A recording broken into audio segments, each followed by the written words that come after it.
Just speak the truth and tell me what you're feeling. Just speak the truth with kindness in your heart. Just speak the truth when things come up for healing. Just speak the truth and show me who you are. Show me who you are. Show me who you are. When your day isn't going quite the way you planned, and you watch as your peace just deserts you, then it's not always easy to say what must be said. It takes courage to tell that they've hurt you. Just speak the truth and tell me what you're feeling. Just speak the truth with kindness in your heart. Just speak the truth when things come up for healing. Just speak the truth and show me who you are. Show me who you are. Show me who you are. If I didn't love you, then I would not be led to ask for the things that are missing. And it's not always easy to say what must be said. It takes courage to ask you to listen. I speak the truth. I tell you what I'm feeling. I speak the truth with kindness in my heart. I speak the truth when things come up for healing.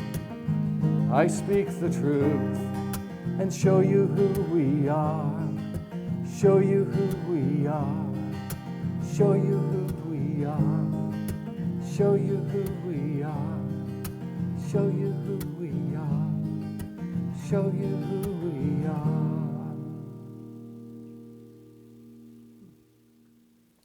are. My talk today is called The Bows of Our Boats. So that front of the boat, the bows of our boats. And my subtitle is Awake in the Adventure.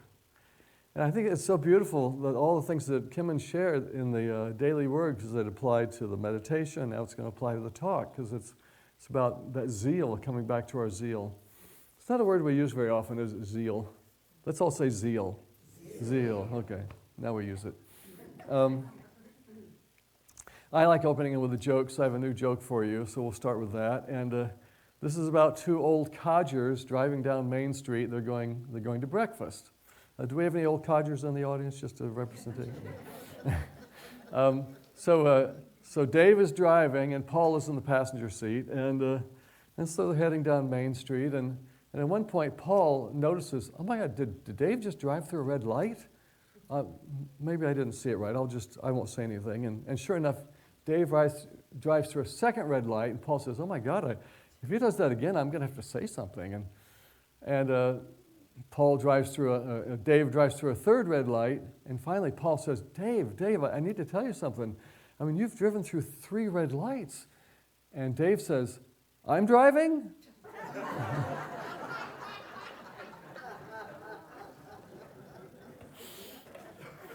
Well, awake in the adventure. Awake in the adventure. Awake at the wheel. The bows of our boats, awake in the adventure. The title of my talk comes from something that happened to me a few years ago. I had a dear friend, her name was Tana. She liked to say Tana like Montana, so T-A-N-A. And Tana was this brilliant, funny, warm, very talented in so many areas friend. However, she could never quite get her life to work. It seemed like she never quite, got her career. Just a lot of things just weren't working. And I think it was from having had a very difficult childhood, and there was a lot of emotional baggage she was trying to work through. And it was sad, really, because brilliantly funny, amazing with art, all different talents, great with computers, graphic design, all sorts of things. And as the years went by, eventually she came down with some cancer, and she got it treated. It went into remission. It came back again, treated, went into remission, came back a third time. And this time it wasn't going to go away. And she knew that her days were numbered. And by this point, I didn't live really close to her, but I came and visited at what turned out to be 8 weeks before she passed. And I remember walking in just to sit and talk with her, had a nice long chat, hour and a half. And she looked the best she'd ever looked. It was shocking, actually. It's like she was so at peace and just like happy. And it's like I could see that she had dropped her baggage. And maybe it's the part that says, well, I'm in my last days and weeks, and I don't have to live up to what everyone else thinks I should be or to what I think I should have been. And I could see she just let it go. And it was fascinating and beautiful. And for me, it also kind of begged the question, do we have to be on our deathbed before we're willing to drop our baggage? Drop all the weight we're carrying? Isn't that a good question? Why can't we do that now? Is there some way we can just take a breath and not try and put that pressure on ourselves? And it was stunning. And so I had a great visit. I left. About eight weeks later, I got the call late in the afternoon that she had passed. And so it was on my mind, just kind of simmering in that awareness. And it was time for bed, and my wife and I, Heidi and I, were in bed, heads on the pillows, and I started having these words come to me, and I was seeing this vision of this kind of image. And as often, she can read my mind. What's going on, Charlie? I see you're thinking something. I said, well, of course, Tana's on my mind. I'm seeing this image of like the bow of the boat cutting through the water. And I'm hearing these words, and the words start out, we are the bows of our boats, the leading edge of our venture. There's so much down below that you may never see. And she said, well, do you want to go write that down? And I said, yeah. And so I went to the living room and started writing those 4 lines. 4 more lines came, 4 more lines came. And it was really about, I'll just recite it the best I can. We are the bows of our boats, the leading edge of our venture. There's so much down below that you may never see. And often we are carrying these weights maybe other people don't see in us. You might say it's in the hold of the boat, below deck. I'm not going to recite the whole thing, but essentially the poem is about coming back to this moment. Stay here in these moments. The one you see in these eyes is not my history. Can we see each other apart from all the stories we've kind of layered on ourselves? Just with every breath, can you connect with me, who I am now? And I think that's what Tana did when she dropped her weight. She was back to being who she was now. And I love that image, the bow of the boat cutting through the water. To me, that was representing just staying with that leading edge of this moment going through time. Cutting through time. Can we stay on that edge instead of getting lost in our stories, getting lost in the weight we're carrying? We are the bows of our boats, the leading edge of our venture. So stay awake in this. Stay awake. I remember hearing that someone walked up to the Buddha and asked, are you a guru? He said, no. Are you a master? No. Are you a saint? No. Well, what are you? You know what the Buddha said? I am awake. I am awake. And he's on that leading edge, right here in this moment. When we're not awake, we're wandering off in our mind to the future or the past or thoughts instead of just, can you be here? Awake in the adventure, on the leading edge of this moment, passing through time. It's where everything's happening anyway, right? Life's not happening in your mind. Love doesn't happen in your mind. Love can only happen if you're in the present moment. Your connection with God can only happen if you're in the present moment. There's no other show in town. There's a great quote from A Course in Miracles. It says, a sense of separation from God is the only lack you really need correct. I'll say that again. A sense of separation from God is the only lack you really need correct.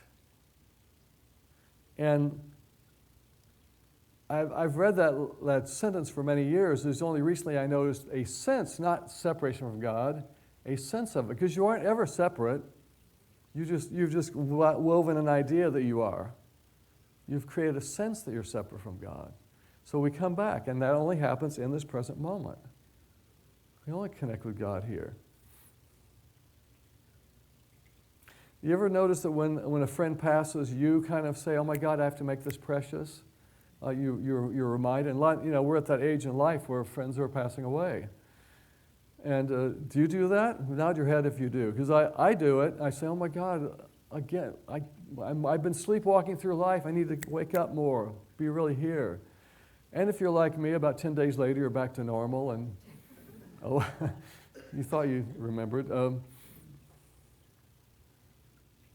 I had a friend, an experience happened to me that was a lot of fun, and it's fun to share. And this was in the 1997. I was flying to Japan for the first time, and I got to go 2 other times after that. But this was my first trip to Japan.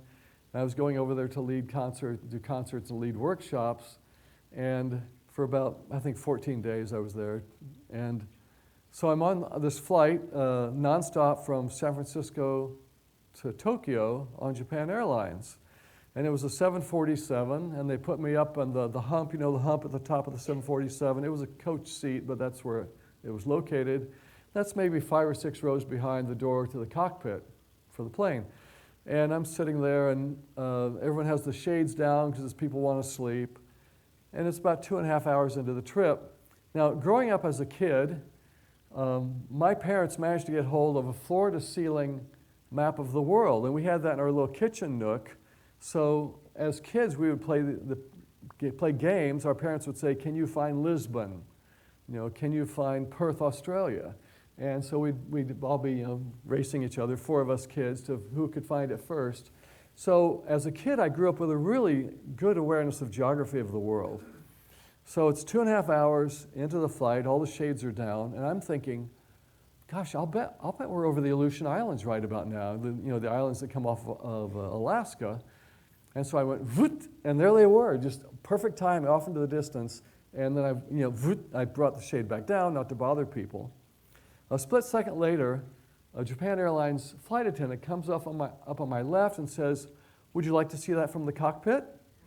I'm thinking, wow, we don't do that in our country, but yeah, sure, yes, thank you. And so she walks up and knocks on the door, opens it with a key, and asks a question, and they say, yeah, come on in. So she brings me up there, and I get to sit inside the cockpit. And it's pretty large, larger than you might think, because it's a 747, I guess. And so there's the 2 pilots, and then there's a 3rd seat behind them, kind of in a triangular position, and it has the sheepskin over it. And they say, come on in, sit down, have a seat. And it's like, wow, this is fun. And they raise the visors, the kind of green see-through visors, so I can look at the Aleutians in both directions. And they say, have a seat. Tell us, are you going to Japan for the first time? I say, yes, I am. And is it work or pleasure? And well, a little bit of both. I'm working, but also want to see Japan for the first time. And oh, what do you do? Well, I'm a musician. Oh, fun. What kind of music do you play? I never know what to say. What would you say? I said, yeah, I don't know what to call it, but my guitar's just outside in the closet. Would you like to hear a song? So yeah, bring it in. So now I've got my guitar. I'm sitting on this sheepskin in the middle of a cockpit, and I'd just written this song 2 weeks earlier, so without even thinking, this is the song that comes out of my mouth. And about 2 lines into it, I realized, oh my God, this is the perfect song for them, because it starts out, sometimes I feel like a bird flying over the ocean. This is their life. I'm singing the song of their life. And at the end, the younger of the 2 pilots, he kind of turned around and looked at me, and I could see he was kind of mesmerized, and I'm thinking, I hope this thing's on autopilot. And he says, wow, I love that song. I'd love my wife to hear that. Are you doing any concerts in Tokyo? I said, yes, I have 1 concert, and when's it going to be? So I got his contact info, had someone call him and tell him the details. And so at the concert, I had a translator. It's great to use a translator. I say it in English. They tell the crowd in Japanese. And I told the story of what happened on that plane. And then the punchline at the end was, and there's my Japan Airlines pilot and his wife on the back row. And everyone goes, ooh. It was just fun. What exciting adventure. Awake in the adventure. Now let me ask you a question. What if when the flight attendant came up, what if I'd said, oh, no, I don't want to bother? That whole thing wouldn't have happened. Awaken the adventure. Opportunities are coming to us to bring us to life, to zeal. Stay awake. Be ready for what comes. Do you remember that movie Yes Man with Jim Carrey, where I think he made some agreement to say yes to everything? What if that were your agreement with yourself? What if you said yes a lot more often? You know, how many times I've seen this happen to me so many times. I'm kind of comfortable on the couch, and somebody says, oh, come out to dinner with us. Well, I don't know if I... And then I go out, and then I say, I'm so glad I got out. I had so much fun tonight. Have you ever had that happen? Yeah. Awaken the adventure. Say yes more often. Say yes more often. I have one of my songs, there's a line in it, it's actually a song about death, but it's also about staying alive before that happens. And one of the lines goes, take your time when you're being with people. What's another minute to you? So the kind of image I have in my mind when I see those words, when I hear them is, let's say I have like 10 errands I have to get done before noon. I'm out running around town getting my errands done. I'm on errand number 4 at CVS, and I run into a friend I haven't seen in a year, and they want to talk.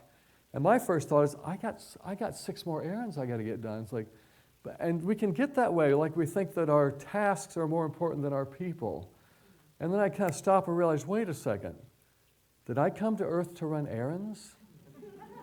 No, we came here to be with each other, for that exchange that happens. You know, the rest of the line goes, take your time when you're being with people. What's another minute to you? We keep finding ourselves in each other. Make this time precious and all that you do. You know, this is what's precious, our connection with each other. It's not, you know, when you were, before you came into this life, were you up in the heaven world saying, oh, I can't wait to get to earth so I can run errands? I don't think so. Stay awake in the adventure with what's really precious. I want to share one more kind of concept with you, which I love. And this is about staying awake. It really is. And I want to ask you, have you ever been to a week-long retreat or a week-long vacation, and it's been 24 hours, you've been gone, and you look at someone you're with and say, wow, have we only been gone one day? So much has happened. Do you know that feeling? Well, I have an idea of why that works. And because in other times, you might be home and the week just blows by, and it's like, wow, it's already been a week and nothing's happened. So you know what? I call this the pigeonhole principle. You know what pigeonholes are? Like in old mail rooms, you know, with all the slots, there's all the squares and letters and all these different pigeonholes, right? So let's say that you start your week with a blank wall of those pigeonholes, and as many times as you're awake and doing things, you're filling pigeonholes with experiences. And in one day's time, you might have so many of those things filled, because that represents when you've been awake, when you've been engaged in life, awake in the adventure. And you probably know the opposite end of that spectrum. When you're at the computer and you can't believe 4 hours just passed and you haven't gotten out of the chair. Do you know that feeling? Oh my God, it's midnight? You know that feeling? It's like you didn't really do anything. You might have filled one pigeonhole in that 4 hours. And I think that's why, in the same amount of time, they can feel so different. How much of it were you awake for? How much of it were you engaged for in the adventure? Living your life, the precious moments, riding that leading edge where life really happens on the bow of your boat. Thank you. God bless.